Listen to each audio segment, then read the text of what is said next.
Yes, welcome once again, everyone. Cannabis News. I'm your host, Joe Klare. It is May 3rd, 2019. We're at the end of another week here at the Marijuana Times. Check us out at marijuanatimes.org. Click the video tab to find the show. A bunch of great articles there as well. Today, talking about the Governor of Idaho and something he said in regards to marijuana. Also, the Mayor of Washington D.C. trying to get some sort of recreational adult use sales going, retail sales. And also, a man stopped police apparently to show off something he had done. And it's one of those, silly things I like to throw in every once in a while, silly stories.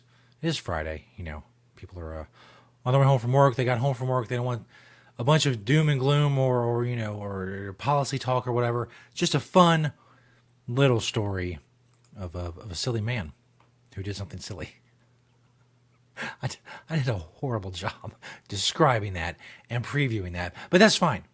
I'll redeem myself before the end of the show, and if not, well, there's always next week.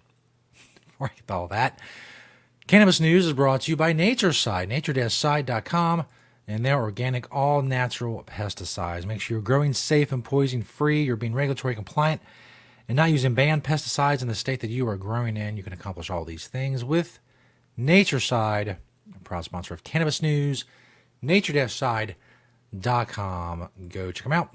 This first story by yours truly at marijuanatimes.org. Idaho governor claims legalization is driving people to his state. Apparently Governor Brad Little of Idaho, he's doing this Capital for a Day tour thing. Idaho's a big state. It's a lot of rural area. So he's going around doing basically like a listening tour, like town halls, whatever you want to call it, around the state. He did the first one in his hometown of Emmett, Idaho, and he was asked a question about marijuana. And this following paragraph appears, this story I'm talking about is linked, of course, in the description of this video, as are all stories that I talk about. Within that link is a link to the Idaho Press story where this paragraph appears. Little said he's been hearing from both individuals and businesses that they're moving to Idaho to avoid the legal recreational marijuana that's become the norm in other states. Now look, 65-year-old Republican governor of Idaho, you're against legalization. I get it. That's fine. I'm not surprised. I'm not worried. I'm not anything. It's so normal and status quo that it's par for the course, as they say. I don't know how many cliches I can use.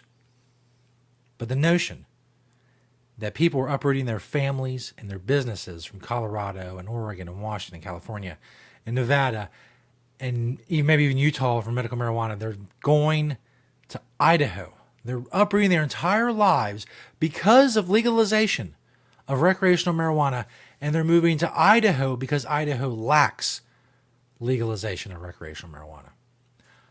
I find it to be far-fetched.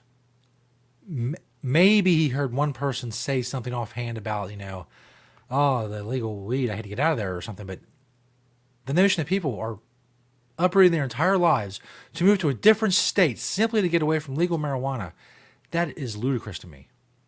That's ludicrous. Because stores are opened and economic activity is going on and people are employed selling marijuana. That so affects their life in a negative way that they're willing to uproot their family and their businesses. The business they've built in this place, the families they've grown in this place, the homes they've built together. They're uprooting all of that and they're moving to Idaho to get away from legalization of marijuana. I find it far-fetched. I'd be interested to see these people. Maybe a press conference will be in order. I don't know. I like to see these people and hear their stories for myself. Because I must say, I'm skeptical that this is an actual thing. Be that as it may. I guess if you want to get away from legalization, Idaho's a place to be. Let's move to Idaho. I know we've built a life here, but weed's legal. We got to get out before the ceiling caves in. Idaho is where we're going. Pack up the kids. Pack up the truck. We're going. I don't know. It's the next story. From WAMU.org. Mayor Bowser proposes plan to open marijuana dispensaries in Washington, D.C. Mayor Muriel Bowser introduced a plan to make it possible for recreational marijuana dispensaries to open in the district. Her legislation comes 5 years after Washingtonians overwhelmingly voted to legalize marijuana use. Since then, the implementation of a regulatory scheme to tax and regulate sales has been repeatedly hampered by federal legislation.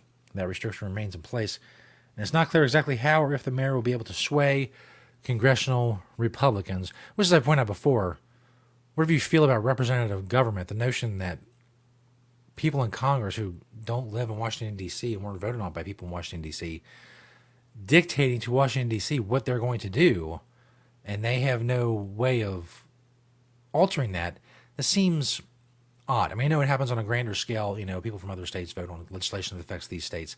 But to tell Washington, D.C. that what their voters voted on is not valid because some guy who doesn't live there says it isn't. Not a whole Congress, just some guy.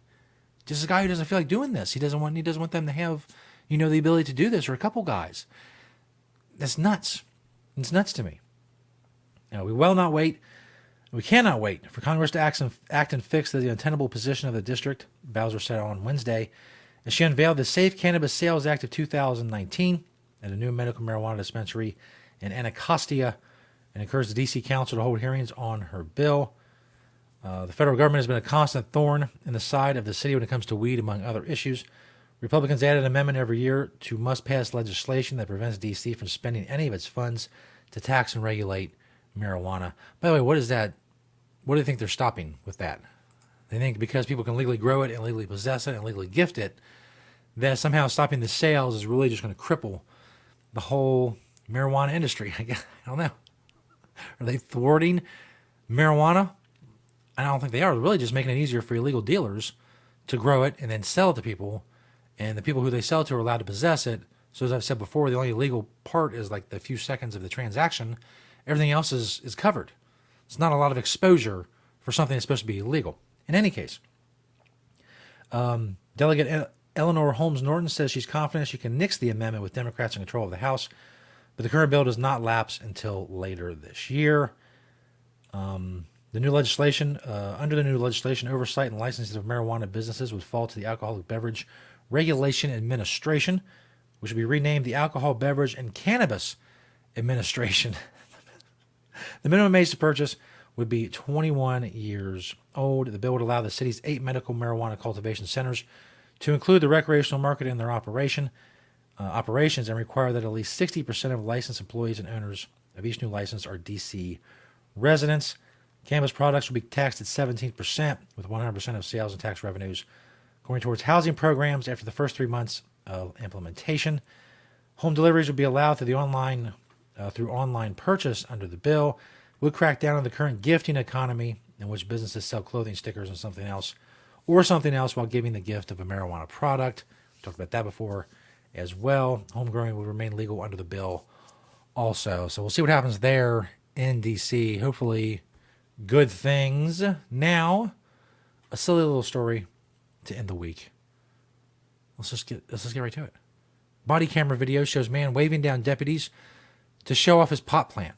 If you want to go see this video, you can click the link in the description of this video, of course. Flagler County Sheriff's deputies responding to an overnight call in Bunno were waved over by another resident who they said engaged them about marijuana. So they're on their way to a call. This man stops them to tell them and engage them about marijuana. The encounter was captured on a body camera worn by one of the deputies. They said Arthur Carasino, 65, was smoking marijuana out of a bowl when they arrived for an unrelated incident and offered to show them his marijuana plant. Authorities said Carasino then walked them over to a 2-foot tall marijuana plant at the edge of his property. Why someone would do that, I can't even begin to speculate. Other than just immense pride. He didn't care who he told. He said, this MFer's 2 feet tall. Somebody going to show somebody. You're an officer, I don't care. Look at this. Look at this. Of course, medical marijuana is legal in Florida, but this guy was not legally allowed to grow a 2-foot tall marijuana plant. They did ask him, as you can see in the picture in the screenshot, if he had a marijuana card. He said, yeah, I do. I'm working on it, which is a contradictory statement. I do have it. I'm also working on it. Really can't do both things. And they said something about, it's the card. I have the card in my house. I guess at that point he realizes that he should not have told them that It's a 2-foot tall marijuana plant. Seems like common sense, but who am I to judge? Again, he was just so proud. There's better ways to show pride and something like that, especially, if it gets you in trouble. But that's what he chose. Thanks, everybody, for checking us out. Another week. Go enjoy your weekend. We'll see you next week here on Cannabis News. Thank you to NatureSide, nature-side.com, and their organic, all-natural pesticides. Thank you all for watching and listening, sharing and commenting, and all that good stuff. Check us out on YouTube. Over 2,000 subscribers now. Click the notification bell there to know when a new episode of Cannabis News has dropped. Thanks for watching and listening today. We'll see you next time right here on Cannabis News.